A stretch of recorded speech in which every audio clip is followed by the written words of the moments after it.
सबसे नीक बाटे सहिया किसानी, खुशी बाटे रउआ घरवे में बहनी।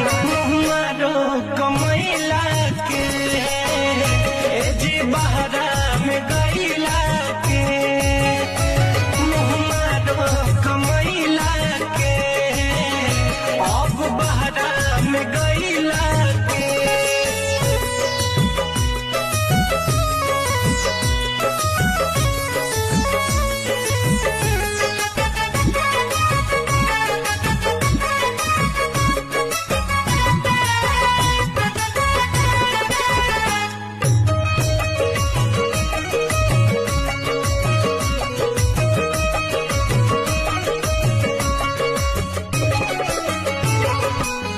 महल से नीक बाट टूटही